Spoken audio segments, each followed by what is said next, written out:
Queridos amigos de Un Minuto con las Artes, aquí estamos de nuevo con ustedes para la continuación de nuestra cátedra.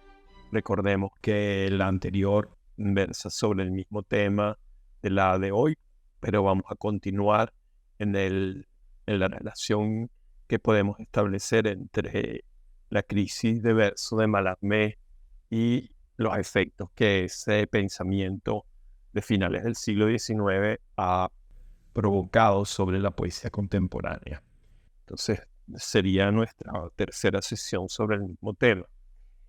Vamos a comenzar durante toda la sesión anterior y desde que comenzamos esta serie, hemos estado hablando del soneto como un paradigma de lo que es el poema orgánico, construido a partir de una regla rigurosa, a partir de un digamos, patrón de verso que se reitera y que todo poeta que quiere escribir un soneto como es, digamos, un soneto comme il faut, en la convención histórica del soneto que aparece, como hemos dicho otras veces, en el Renacimiento, esa estructura versal rigurosa que se repite es la que precisamente va a abolir de alguna manera el texto de Mallarmé.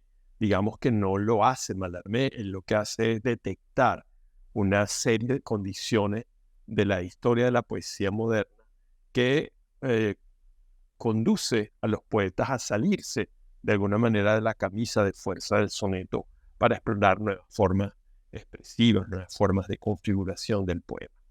Pero como hemos citado tantas veces el soneto, y vamos a comenzar esta sesión leyendo un soneto para que reafirmemos un poco la idea de lo que es el soneto, de lo que ha sido históricamente y de lo que se destruye o se cambia con las nuevas modalidades de la operación poética. Vamos a leer un poema de Federico García Lorca. El poeta pide a su amor que le escriba: amor de mis entrañas, viva muerte, en vano espero tu palabra escrita, y pienso con la flor que se marchita, que si vivo sin mí quiero perderte. El aire es inmortal, la piedra inerte, ni conoce la sombra ni la evita. Corazón interior no necesita la miel helada que la luna vierte. Pero yo te sufrí, rasgué mis venas, tigre y paloma, sobre tu cintura, en duelo de mordiscos y azucenas. Llena pues de palabras mi locura, o déjame vivir en mi serena noche del alma para siempre oscura. Bueno, fíjense, esta es la musicalidad evidentísima del poema, la musicalidad propia de García Lorca, que es reconocible a simple oído, ¿verdad? El gran artífice del romancero gitano. Y en este soneto vemos que es un soneto de amor en el que, bueno, se cumplen todas las reglas del paradigma y del patrón de verso del soneto clásico.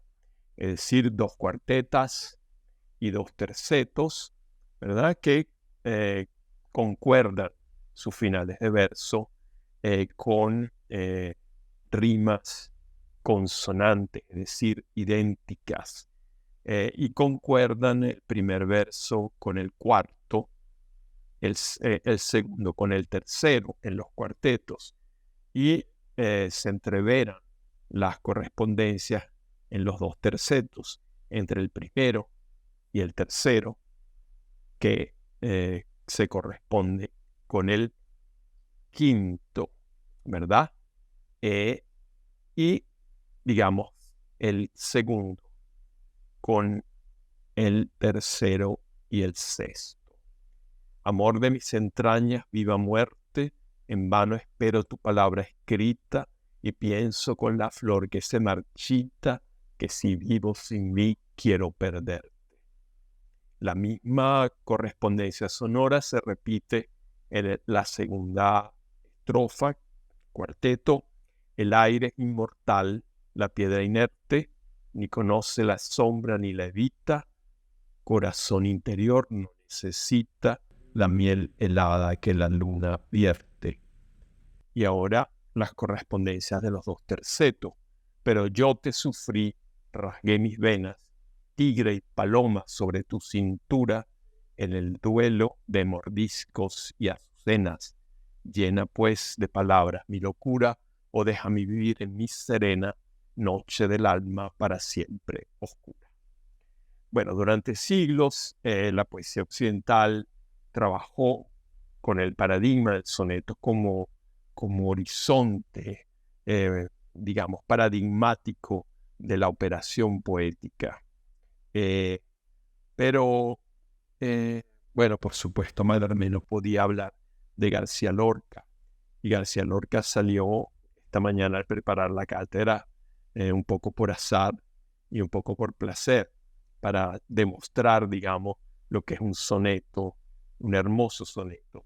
Realmente los poetas que hemos citado aquí son los poetas franceses, los poetas que conocía Mallarmé en su momento, y siempre hemos citado que el prefacio a Un golpe de dados tiene un antecedente importante. Hemos dicho que de alguna manera ese prefacio de Un golpe de dados se puede considerar una suerte de programa de la poesía futura. Y hay un antecedente importante en la dedicatoria que Charles Baudelaire ofrece a su editor cuando le presenta para la publicación el primer grupo de los llamados pequeños poemas en prosa. Vamos entonces a dedicarle un rato a explorar un poco esa dedicatoria, que también podría funcionar como el prefacio a Un golpe de dados, como un anuncio de la poesía por venir.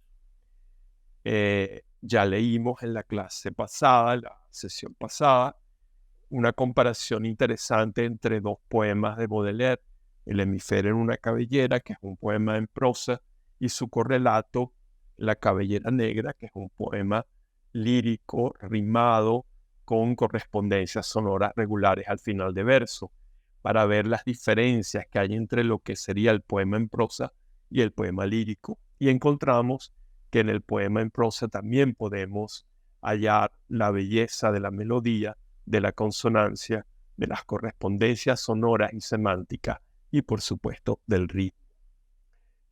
Cuando él le envía ese grupo de poemas en prosa a Arsène Houssaye, él le dice lo siguiente: le envío, querido amigo, una pequeña obra de la que no cabría decir, sin ser injustos, que no tiene ni pies ni cabeza.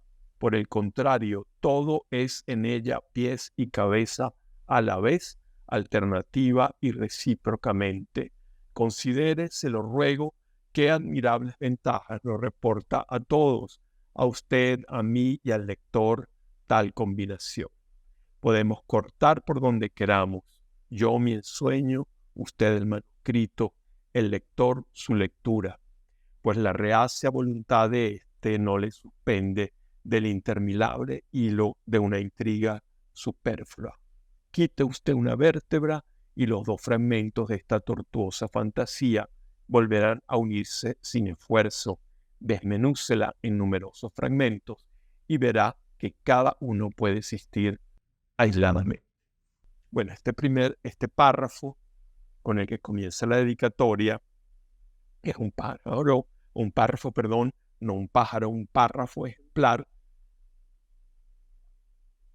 en la medida en que anuncia ya lo que Mallarmé va a constatar. En el momento en que Baudelaire escribe esto, todavía la poesía francesa no ha evolucionado hacia donde evolucionará a finales del siglo, que es el momento en que Mallarmé constata un hecho cumplido. En el caso de Baudelaire hay realmente una anticipación. Dice, lo que él le está ofreciendo es una estructura formal múltiple que se puede cortar, que se puede reorganizar, que no responde a una forma fija, sino que es flexible y abierta. El soneto es riguroso e inmodificable en su forma, regular. En cambio, el poema en prosa es libre, es mucho más libre en la construcción de los periodos, ¿verdad? Y por lo tanto hay una gran libertad de combinación y de construcción. Por lo tanto, le está ofreciendo algo que le conviene, no solamente a él, al poeta, porque puede cortar el ensueño donde sea, la imaginación, lo que está evocando en el poema, y al editor el manuscrito. No tiene que publicar todo de una vez, puede editarlo y publicarlo en fragmentos. Y también se menciona el lector. El lector puede espaciar su lectura, ¿verdad? Pues la reacia voluntad del lector no le suspende del interminable hilo de una intriga superflua. Es decir, lo importante en el poema en prosa, está diciendo Baudelaire, no es el relato, la intriga, el acontecimiento, sino el modo en que está organizado ese acontecimiento en una prosa que resuena sonoramente, semánticamente, mediante correspondencias, repeticiones, como lo vimos en una cabellera, un hemisferio, o un hemisferio en una cabellera. Y además le dice, quite algún fragmento y no importa, porque los demás fragmentos restantes van a calzar y volverán a unirse para producir otra fantasía. Lo que indica que el poema se convierte en una forma proteica, en cierta medida, en el que no está previsto de antemano el sentido definitivo, puesto que si quitamos un pedazo, el poema se recompone y nos dice otra cosa. Entonces, al final le dice, desmenuce esto que le envío, esta pequeña obra, en numerosos fragmentos, y verá que cada uno puede existir aisladamente. Como si leemos uno de los párrafos del poema en prosa, un hemisferio en una cabellera, y lo leemos solo, aislado del resto de los párrafos, y ese fragmento vale por sí mismo, es autónomo. Es como si compusiéramos un poema a partir de cuentas dispersas y las enlazamos de cierto modo. Esas cuentas pueden ocupar lugares distintos y provocar, digamos, significaciones diferentes en cada caso. Esto, si lo consideramos con un poquito de atención, vamos a encontrar que anticipa de alguna manera muchos de los argumentos que va a desarrollar Mallarmé en el prefacio a Un golpe de dados. Eso quiere decir que Baudelaire se adelanta un poco a lo que será la poesía del porvenir, y de alguna manera está diciendo el poema es un organismo flexible, un organismo variable, un organismo que se puede amoldar a diferentes circunstancias y ya no responde a un modelo, digamos, riguroso y necesariamente fijo, ¿verdad? Pero al mismo tiempo, así como él le ofrece al editor esa amplitud de posibilidades y pone al lector también a participar en el juego del poema, él le dice otra cosa importante para nuestra reflexión. Más adelante dice, al hojear por 20ª vez al menos el famoso Gaspar de la Noche de Aloysius Bertrand, un libro que conocemos usted y yo y algunos de nuestros amigos, no tiene el derecho a ser calificado de famoso, se me ocurrió la idea de intentar algo parecido y de aplicar a la descripción de la vida moderna y más abstracta el procedimiento que aquel había aplicado a la pintura de la vida antigua tan extrañamente pintoresca. Fíjense, aquí está confesándole Baudelaire a Aloysius Bertrand que no a Aloysius Bertrand, a su editor, que ha leído muchas veces el Gaspar de la Noche de Bertrand, y que de alguna manera la forma que ese libro tiene, que es un libro de poemas en prosa, lo ha influido en su concepción de esa nueva manera de organizar el poema. Y lo que se le ha ocurrido le dice al editor es intentar algo parecido a lo que hizo Bertrand, pero aplicado a la descripción de la vida moderna en la gran ciudad. Es decir, el procedimiento que él había aplicado, Bertrand, a la pintura de la vida antigua tan extrañamente pintoresca.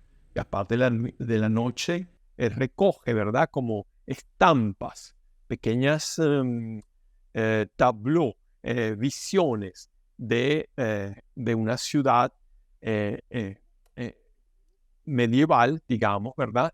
Y a partir de ahí crea toda una cartografía lírica de esa ciudad. De alguna manera Baudelaire quiere hacer lo mismo, pero en el contexto de la París de la segunda mitad del siglo XIX, es decir, de una gran metrópoli que está creciendo, que se está transformando radicalmente desde el punto de vista urbano, con la cometida de grandes desarrollos en la ciudad, de tipo arquitectónico, de la vialidad, etcétera, etcétera. Y para una ciudad así, para una vida así, él dice, es necesario otro tipo de estructura poética más flexible, que el lector que no tiene tiempo de leer un soneto o un largo poema lírico puede sí picotear en pequeños fragmentos y volver sobre la lectura para construir nuevas formas de sentido. Es decir, adaptar la forma del poema a la vida veloz, a la vida acelerada de la modernidad y de la gran ciudad. Y al mismo tiempo, entonces le dice, si uno sigue la huella de Bertrand, es porque hemos soñado con el milagro de una prosa poética musical sin ritmo ni rima, lo suficientemente flexible y dura como para adaptarse a los movimientos líricos del alma, a las ondulaciones del ensueño y a los sobresaltos de la conciencia. Es decir, que en 1862 Baudelaire está apostando por la posibilidad de un poema que se abre, de un poema que se desprende de la camisa de fuerza del soneto o de las formas regulares, de las estrofas regulares, para hacerse prosa, pero una prosa con esa libertad, ese aireamiento, ¿verdad?, del significado, que permite un juego mucho más dinámico, no solamente de la edición del texto, sino de la lectura del texto. Bien, Gaspard de la Nuit es un personaje que crea Bertrand para dar cuenta de la ciudad de Dijon, ¿verdad? Y Gaspard de la Nuit habla también con Bertrand dentro del libro. Y él le dice lo siguiente, fíjense, si Baudelaire toma como modelo el Gaspard de la Nuit, ¿qué es lo que toma de allí? ¿Por qué lo toma como modelo para proponer esta nueva manera de un poema en prosa?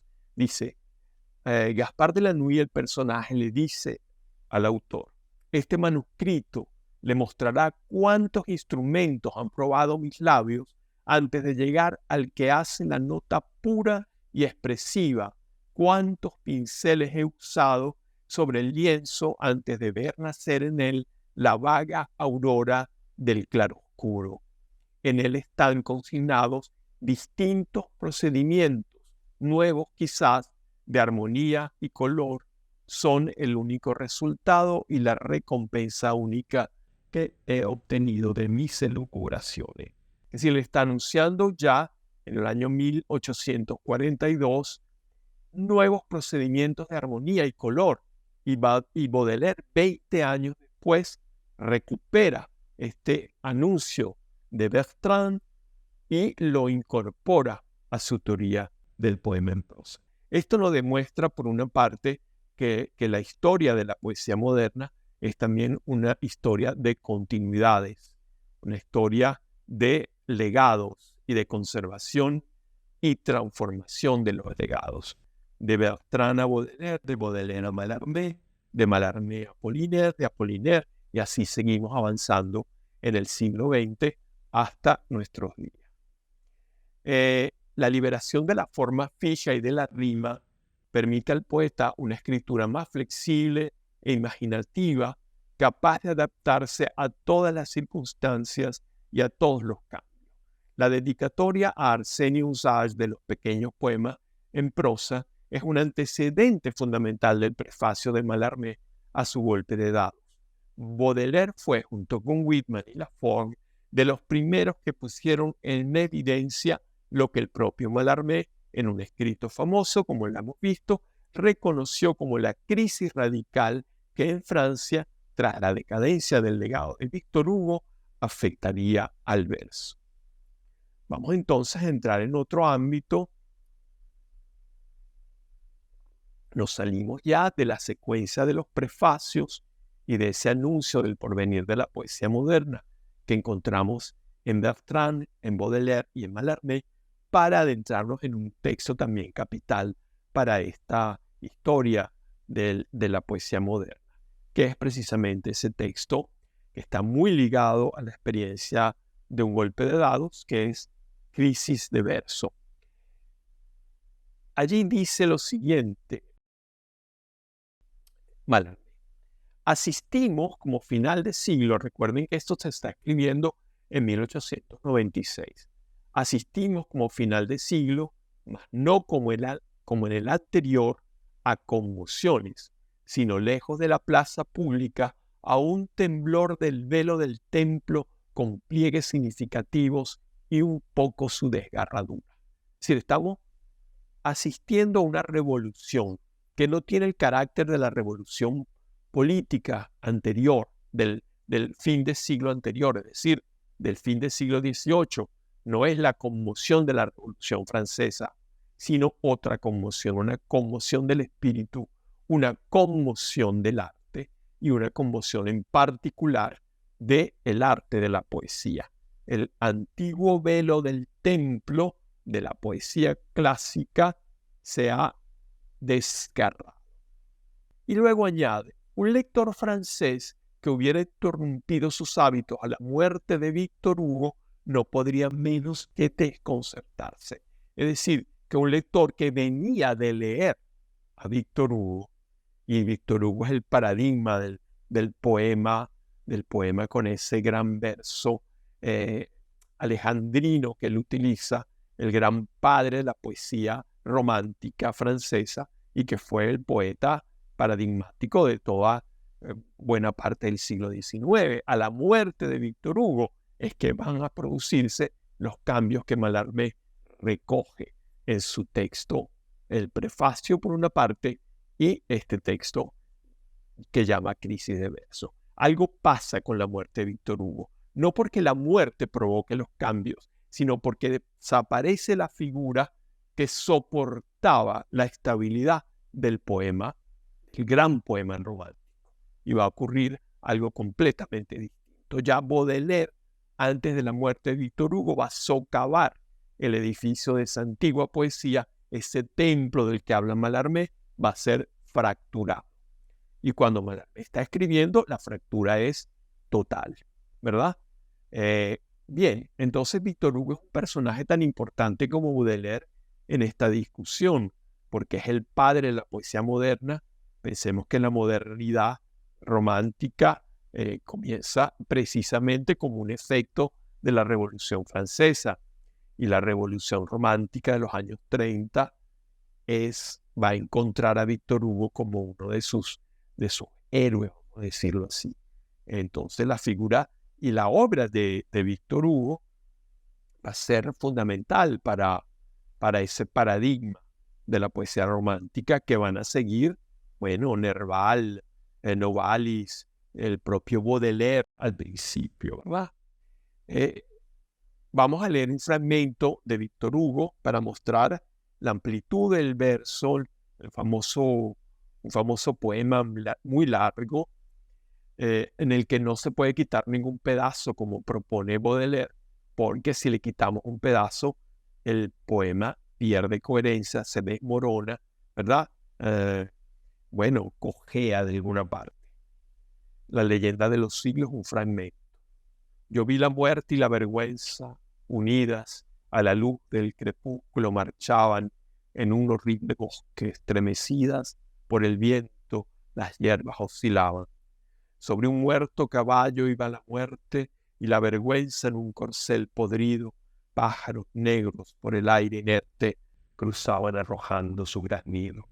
Y dijo la vergüenza: soy la dicha, ven el oro, la púrpura, la seda, el fentín, los palacios, los bufones, las arcas entreabiertas donde rueda el himno embriagador de los millones, la triunfal pompa de las regias alas, el jardín con sus árboles, sus fuentes, las mujeres corriendo con sus galas de belleza y de luz resplandeciente, la música vibrando sus clarines, de la gloria en el bronce resonante.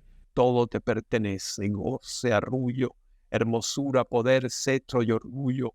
Ven y sigue, partamos al instante. Y respondí: mal huele tu caballo. La muerte dijo: es el deber mi nombre, y voy hacia el sepulcro ante el desmayo. La angustia y el prodigio llevo al hombre. Detrás de ti hay un sitio, le pregunto. Bueno, podríamos seguir con este poema durante mucho tiempo, pero bueno, robaría el poco tiempo que nos queda ya, supongo, para continuar en nuestro tema. En Crisis de Verso, Mallarmé entonces plantea que algo ocurre con ese legado de Víctor Hugo. El verso esperó con respeto que el gigante que lo identificara con su mano tenaz y cada vez más firme de herrero faltara para él mismo romperse. Es decir, como si el poema hubiera esperado la muerte de este gigante que fue Víctor Hugo, que controló la poesía francesa con mano tenaz y más firme, de herrero, es decir, de artífice, de constructor, faltara para que el verso se rompiera. Se va el gran maestro, ejerce sombra sobre la poesía y se rompe el verso antiguo. La lengua toda, dice Mallarmé, ajustada a la métrica, recuperando en ella sus impulsos vitales, se fuga, siguiendo una libre disyunción de elementos simples, y lo señalaré, sin semejanza, con la multitud de gritos de una orquestación que continúa siendo verbal.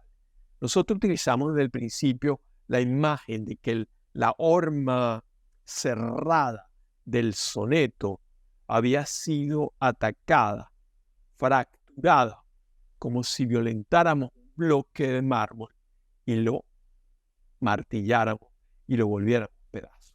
Y esa estructura coherente, cerrada, se abre, se dispersa en 1000 fragmentos que hay que reordenar.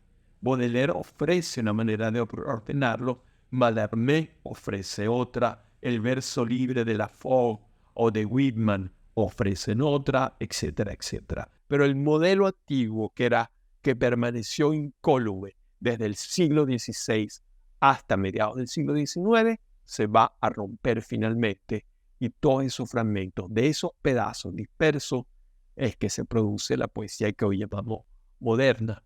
Entonces podemos hablar, como habla Mallarmé, de una lengua fugada.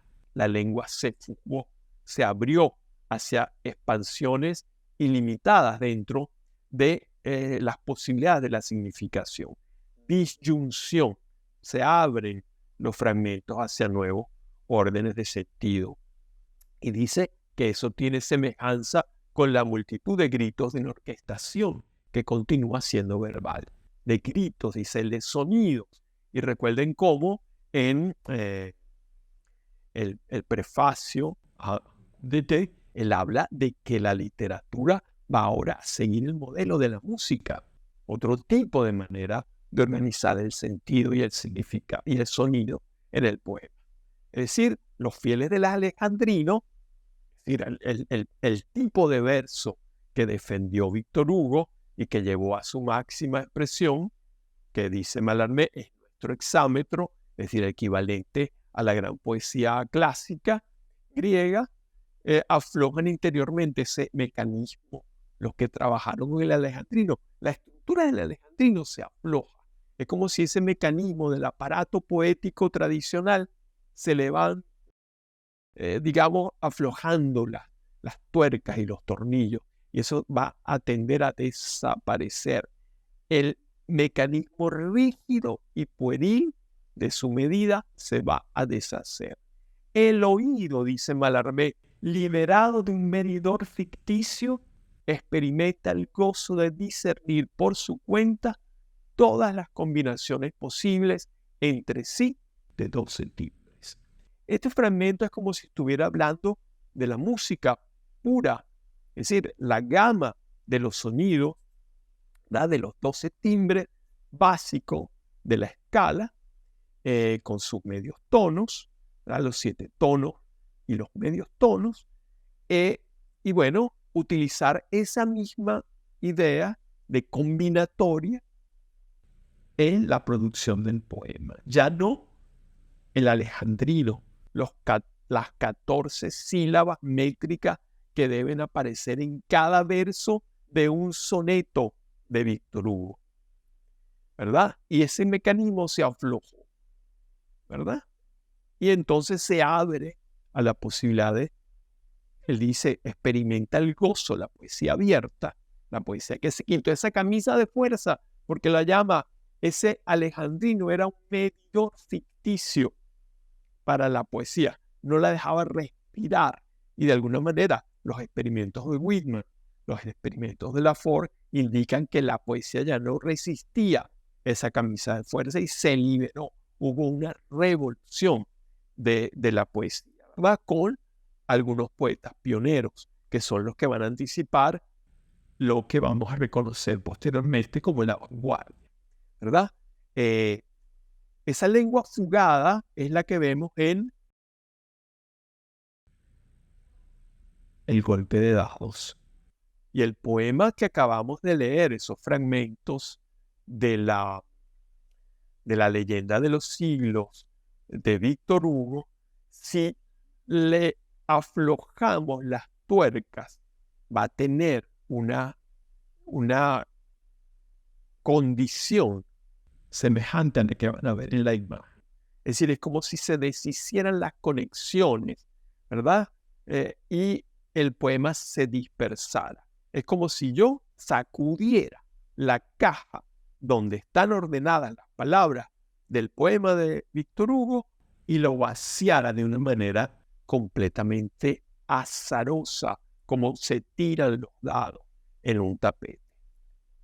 Vamos a cerrar nuestra experiencia de esta sesión hasta aquí. La llevamos hasta aquí y bueno, el tema da para tanto que prometemos en la próxima sesión continuar con la parte cuarta de este mismo tema, crisis de verso y poesía moderna. Los esperamos en la próxima oportunidad.